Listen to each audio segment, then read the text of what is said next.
Hello and welcome to On to the Next Project. I'm Brian Miller. And I'm Adam Krutinger. And on this show, Adam and I have a free form weekly conversation about building a living and a life with your passion. And this week's topic is when to quit. So, Brian, when is the right time to quit? One thing before I know you want to get started off into this, but this is not going to be probably what people are expecting, because sometimes quitting is the best thing you can do because you don't want to continue something that's going to die off and just fizzle, right? But then again, sometimes that's why something dies off and fizzles because you didn't put enough into it. So it's a matter of identifying that, right? Yeah, so I would argue that the most successful people spend most of their time quitting. And I really believe that. I think the most successful people are the people who have figured out they have a ton of ideas all the time, right? Lots and lots of ideas because you really don't know what's going to work. But then with each idea, they're able to see down the line, they're able to figure out into the future what steps would it take for this to be successful? Where are the potential hangups? How likely is it that I'll get stuck at any of these spots? What kind of energy will I have to put in? What kind of time commitment? What kind of money? And what they do is most of their, for every 100 ideas, they probably 96 or 97 of those, they see what it would take to be successful, how likely it might be. And then they go, nope, I'm not going to even pursue that idea. So they quit before they start, and that's the time to quit. Yeah. No, absolutely. I agree 100%. But one thing I want to identify up front too, though, is that there's kind of two mindsets, and you have to identify which one you are in. Are you doing this project? What is the goal? Is it because you believe in this project, or is it because you want a successful project? Right? Because the examples that I think you were saying were people that just wanted something that would have a good endpoint and be successful, right? Almost didn't matter what it was. They wanted the thing that'll stick that they can get through and quit the ones that won't work. But there's people who have that film that they're making or that book that they're writing, and that's the hard thing to quit because it's like, I mean, people a lot of times literally say this project is my baby. You can't quit Y- your baby. Yeah, yeah. I mean, okay, Sometimes you should. Not a real baby, of course. These projects, I mean. so that I mean that is the very first thing you need to do for every potential project, right? This show is called On to the Next Project, and we actually don't use that word as often as I thought we were going to. But like the first thing you have to do is look at this project you're considering and ask yourself, is this a business or is this art, right? Is Yeah. this a passion or is this a business? Because if you're considering it as a business or as a part of your business, you're going to make very different decisions than if you're looking at this as a passion that you're hoping maybe someday will turn into a business. I can hear people already. But Brian, my passion is my business, or my business is my passion. And that's the. I mean, I'm not Well, saying that that's not true, but you got to identify, like I was saying before, the goal, right? yeah. Yeah, absolutely. So I mean, I'm really passionate about many of the things that I do for a living, but there's a difference between when I record a song for myself, when I play music and I record a song and it's for me and if anybody else ever ends up watching it, that's great, or listening to it, that's great. If it makes a few dollars on AdSense, that's great. But it's very different from when I produce a piece of content for my work, right? I mean, even this right now, what you and I are doing, this is a passion. This is not a business. You and I did not go into this thinking this is a business, which is why we haven't played the YouTube game with this, series, podcast, whatever, video podcast, whatever you want to call this. This is a passion project that we both agreed if it ever turns into something more, we'll reevaluate it then. But we don't have to think too hard about titles and thumbnails and keywords and trending topics and the length of time and calls to actions. And we're not dealing with any of that.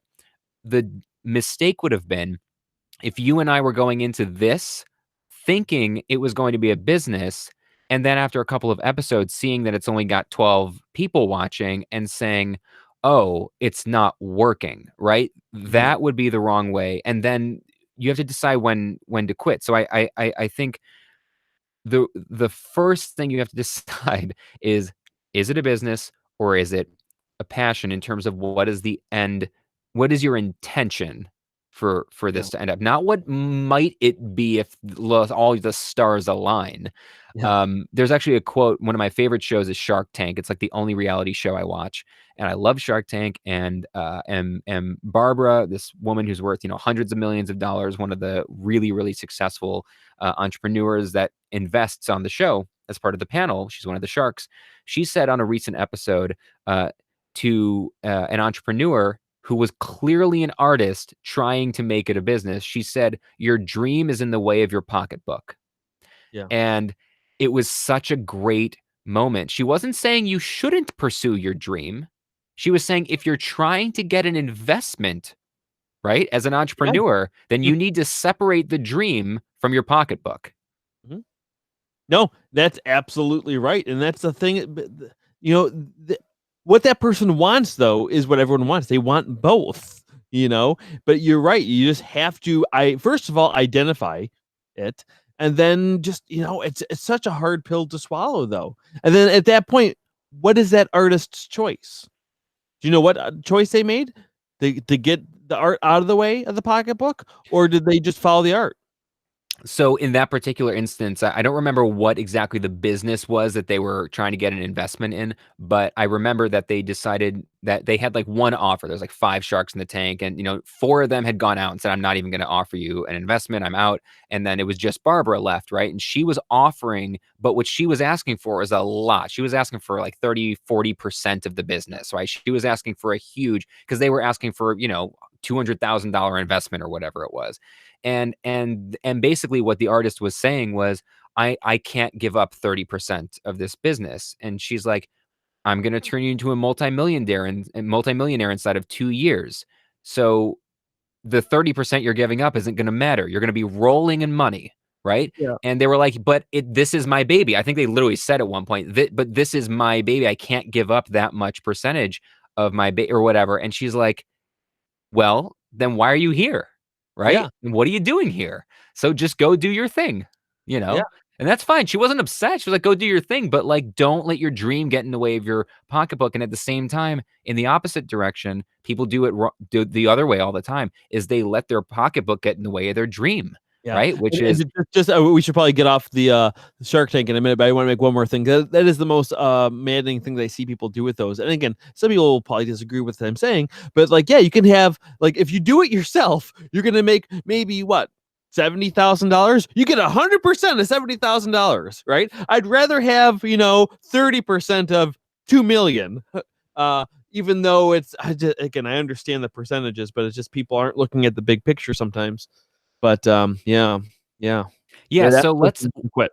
let's really get into the nitty-gritty on quitting and where this came from. This is actually a topic you and I have floated for 3-4 episodes in a row, and it became a backup topic over and over and over again. So we just decided we got to talk about this. And a lot of the inspiration is from a tiny, tiny little book. It's like 87 pages or like 90 pages or something. It's one of the smallest books you'll ever read, from Seth Godin. It was from 2007. It's called The Dip. The book's Yeah, called The Dip. It became one of his most famous, most successful books. And the subtitle is A Little Book That Teaches You When to Quit and When to Stick. And essentially, what he calls the dip is that spot in the middle of a project when things get really, really hard. Every single project, if it's going to be successful, has the starting point where things are good and you're excited and you've got all these ideas. It's got the end point where things are successful and you're making money and all that. But somewhere in the middle of every single project's life cycle, there's a dip where you're going to need to double down on your investment, your time, your money, your energy, your resources, your will, right? And what most people make the mistake of is quitting in the dip, right? They quit during the time when things get hardest. And that is the 100% wrong way to quit, because at that point, you've already invested all this time and energy and you knew it was going to get harder. So the question you need to ask yourself is, when is the dip going to happen and what's the dip going to look like?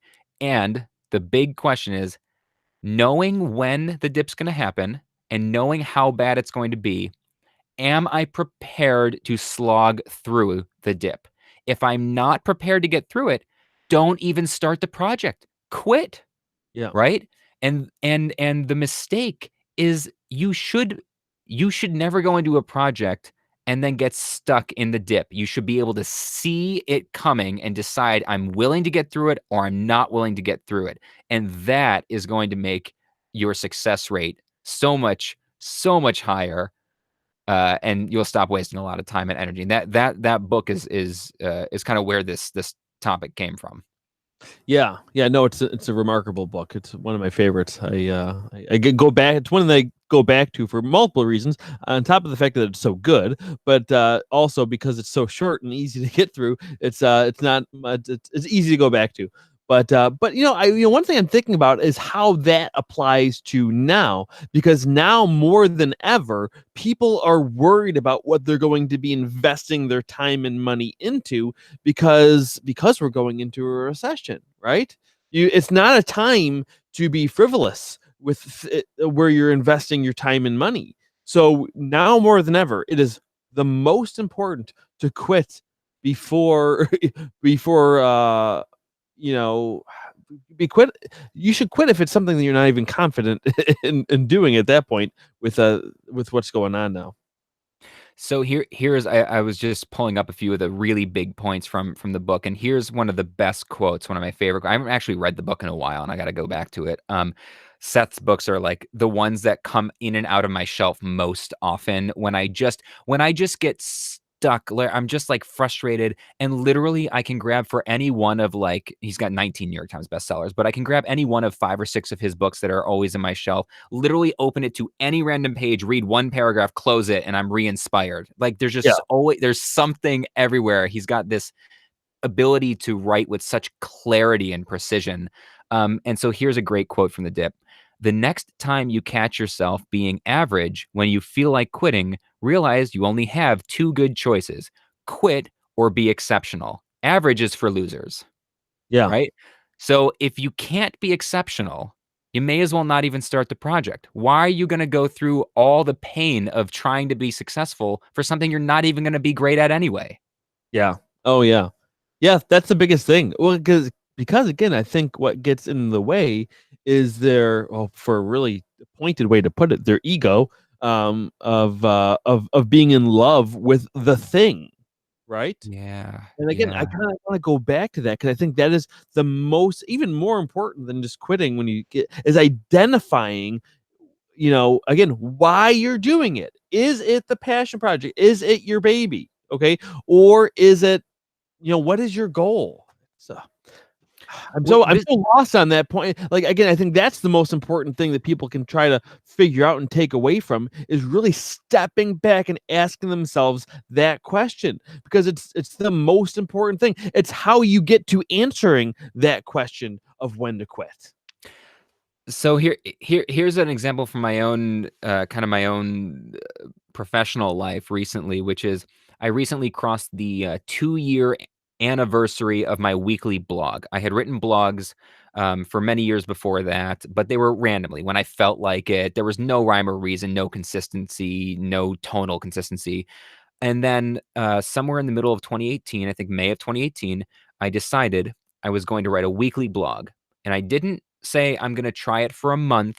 And if it goes well, I'll keep doing it. Or even I'll try it for 3 months. And if it goes well, I'll keep doing it. I said, I'm going to write a weekly blog forever. And that was it. And I just drew a line in the sand and I said, from now on, I'm a weekly blogger. I just claimed it. I decided this is now part of who I am as a professional.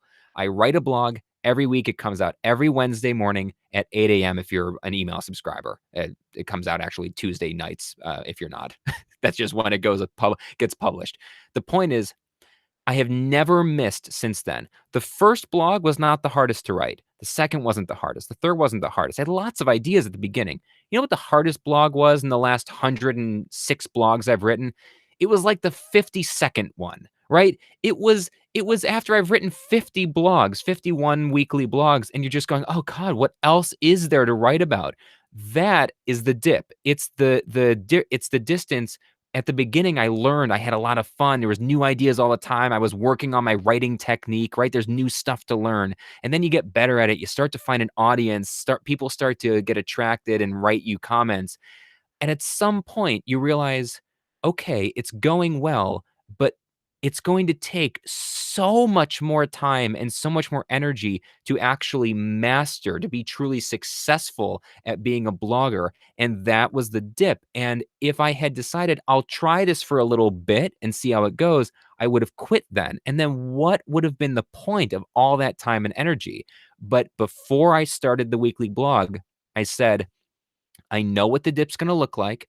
I know how difficult that's going to be, and I'm prepared to slog through it when it comes. So when I hit that 52, 53, 54 blog, I was like, all right, I knew this was coming. I'll find something to write about and we'll get through it. And now 100 plus weekly blogs in, now it's easy because I Yeah. got through the dip and now it's just like, I mean, sometimes I'm not sure what to write about, but I write about something because the blog's due next week. So I write about something.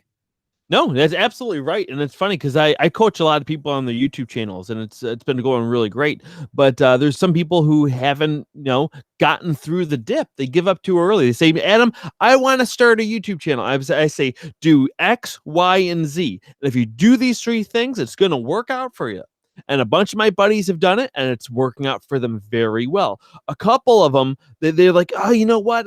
I did it for a couple weeks, and it's just not getting the traction. So, it's just not working. I'm done." What that tells me is not just that they're quitting, but they didn't want to do YouTube. Because I mean, eh, I'm kind of almost lost for words. It's like you just wanted the glory from it, from it Yeah. being successful on it. You didn't actually want to do it, and if you wanted to do it, you wouldn't have stopped for that reason. At least at that point, they couldn't get past that dip, like we're talking about. Yeah, and exactly, and so, like, quitting is not the same thing as, failing. Quitting is not the same thing as being lazy. Quitting is a decision. It's a strategic decision that you can make to improve your business. Here's another quick quote from the book itself: "Quit the wrong stuff, stick with the right stuff, and have the guts to do one or the other." Yeah.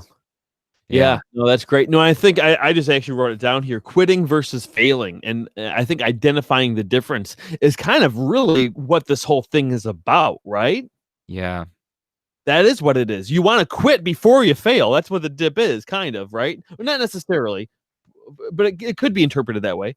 Yeah, I mean, what you don't want here's what it really is. What you don't wanna do is fail in the dip because you can see the dip coming before you start. You know what it's gonna look like. You might end up failing anyway, but you don't wanna fail because of the dip because you Yeah. know the hard part's coming, so you gotta be willing to get through that.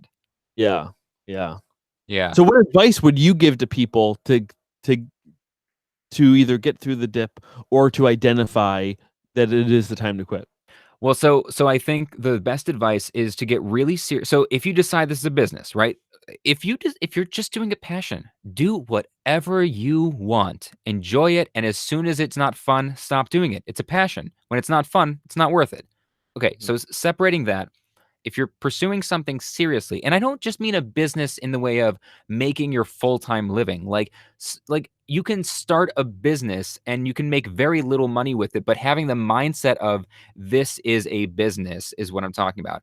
And if you're pursuing something seriously as a professional, as a business person, then you do the analysis at the beginning. What You are not the first person who's ever tried this project or idea that you're doing, right? Whatever you're doing, it's been done successfully many times before, hundreds, thousands, hundreds of thousands of times before. Go research the people who've done it successfully. Find out from them what it took to get there. Then look at your project, write out the steps based on all that research you just did of what it takes to be successful doing what you're doing now, right? You want to build a YouTube channel? It's been done. It's been done successfully many times. So you can find the quote blueprint, write it out, and then go along the way and go, okay, I see here where it's going to get really hard. This is clearly the spot where it's going to get difficult. And ask yourself, what would it take to get through that hard spot? And once you know that, the real question is, do I have what it takes to do what it takes, right? In other words, what would it take to get through the hard stuff? And am I willing to do it when, not if, when it shows up? And if the answer is no, you quit now. And if the answer is yes, then you don't get surprised by it when it shows up. That's the path. Yeah, no, I'd agree with that. I don't even know if I have anything necessarily to add to it other than I guess one part I just would put in my own words. I think I kind of mentioned this already. Is just again really taking that step back and looking at it critically because it's hard to even think of these things in these terms when it's your pet project like that, you know. And again, I know, like you said, you did a really good job distinguishing between whether it's the passion or the business, but and it was so clear and perfect. But I think that's still the hardest thing for people to step back and realize, right? How do we get them to realize that? I don't know. I don't know how, other than just like being mindful of it. I think I'm pretty lucky and that I'm pretty critical on I always I think I do. I step back and look at it. What does this look like to other people, you know? And it's easy to say, but I think it is hard to do. Well, and you and I have spoken a lot about this, privately, and I've written about it quite a lot, and I'm not sure if we ever really touched on it here on the show, but there's I really don't believe most people should turn their passion into their profession. I think this is a big mistake for most people. I think most people that have that, I'd like to quit the 9 to 5 and do, I like, oh gosh, I don't know, making puzzles for a living. I don't know what I love playing video games, whatever. There's a million things. Gardening. There's so many things, right? I love gardening. That's your passion. You love gardening. Wouldn't it be great to quit the office job, to quit the 9 to 5 and do gardening for other people and get paid to do that? And that seems like a good idea. That seems like, oh God, that would be the dream. I love gardening. And the problem is most people, except for a very lucky few, when you start turning that passion, gardening, into something you get paid for, you realize, "Oh, okay, I got paid a little bit, but I don't have any more clients, so now I gotta figure out how to do some marketing. I gotta get the word out. I gotta do some advertising. Well, maybe I need a website. Well, now I need to learn about SEO, and, maybe I should start an Instagram account to bring more awareness to my thing." And all of a sudden, 90% of your time is spent running a Not business gardening. and Yeah. not gardening, and suddenly the time that you are gardening, you actually start to resent the time you're gardening because you wish you could be spending that time marketing your business. And suddenly you hate the thing that you loved in the first place because you get shackled to it. And it happened to me with magic. It You avoided Happened to it me with magic. happened to you with magic, and because of that, you avoided it happening with puppetry, puppet building. Mhm. You never want to be over a barrel, as you always say, and so you've avoided that. So you could have easily turned puppet building into a very successful full-time living, and you have resisted repeatedly going down that route. And so I think, again, take a look. I don't think you should take your passion and say, how can I turn this into my profession? What I'd rather see you do is take something you're interested in and pursue that as a professional project. Say, because you can choose to love your work. You don't have to make your work the thing that you love, right? You can choose to love your work. Yeah, that's right. That's a Seth Godin thing too, where it's like Yeah. it's hard to find a job that you love, but it's easy to like a job that you have, right? Yeah, Much, much at easier. least a lot easier. You can always find something in the work that you're doing that you really enjoy. I don't think you should try to pursue a serious project in something you don't enjoy at all. That's Yeah, crazy, yeah. right? But there's probably lots of things that you enjoy that are not your number one passion, like Like, music. Music is my number one passion in the world. I have never pursued it professionally. I played out in college a little bit, I gigged here and there. I never pursued that, and I've had so many people over the years ask me, "Why don't you pursue music?" And I'm like, "Appreciate the compliment because I get where that's coming from." They hear it, they go, "Wow, you're really good." Thank you very much. I don't wanna do it. I don't wanna do it because I love it too much. yeah. But magic, I loved. It wasn't my number one passion in life, and I was able to do that, and I still ended up hating that, and so now my living is something that I got pulled into. I got pulled into the world of talking about, speaking on, writing on human connection because it was something I naturally came to. And since getting pulled into the world, because I didn't want to be a motivational speaker. You remember this. I had a crisis when people started asking me to give motivational speeches because I've always thought motivational speakers were kind of lame and cheesy, and I never wanted to be that. But by getting invited to do that work, I started to find things about it that I loved, and I became obsessed with my work.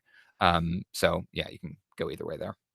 Yeah, no, I agree. I agree 100%. I'd love to hear what people in the comments might think about all this too. I know we kind of jumped around a bit, but it is kind of a hard thing to narrow down because there are so many different paths for it, and there's so many different ways to execute it depending on what you're doing, or more so why you're doing it. So I'd like to hear if anyone has any examples of things that they've quit, got lucky enough to quit at the right time, or even if you've been unfortunate to quit at the wrong time. That'd be really interesting to hear. Yeah, absolutely. And I feel I was a little rambly there at the end, though, because I realized it was heading off into a couple of different topics. It's really hard with all of these topics that we pick here to isolate them from all of the other topics. There's just so many different offshoots from each of these, Yeah.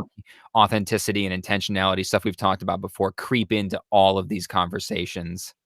Yo, no, 100%. Yeah, no, I agree with that. Well, that's part of what this is doing, though, is trying to hopefully connect those dots, and I mean, that's the way you need to think of things, too. That's how you're gonna figure out when to quit, is by connecting all these different dots and thinking about all these things through those different lenses, and hopefully these free form free form conversations it's helping me narrow down my thoughts more, and hopefully it's doing that for you too, and hopefully for people who happen to be listening. Yeah, I think that was really the intention when you and I first started this, before we even recorded our first episode, was to show people that, especially like the well edited, final product that like you put on your channel, that I put on my channel, the final blog post, the final video, the final podcast episode, that's stuff that's been whittled down and clarified over time. But the first time you have those thoughts, like you and I are doing in these episodes, you have to ramble on and head off into avenues and detours and come back and go, wait, no, not that and this, and contradict yourself a bunch of times to really figure out what you believe. And I'm hoping that this show demonstrates the process of having intellectual rigor, of really clarifying what you believe by pursuing. I mean, Socrates literally said it the best. He said, knowledge through discourse, knowledge through discourse. We only get to knowledge by talking this stuff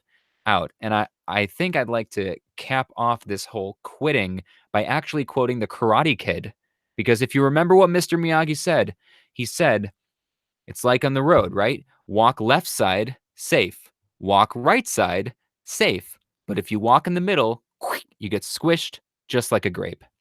Yeah, no, that's a good thing to end on. So All right. I think we are on to the next On to the next project.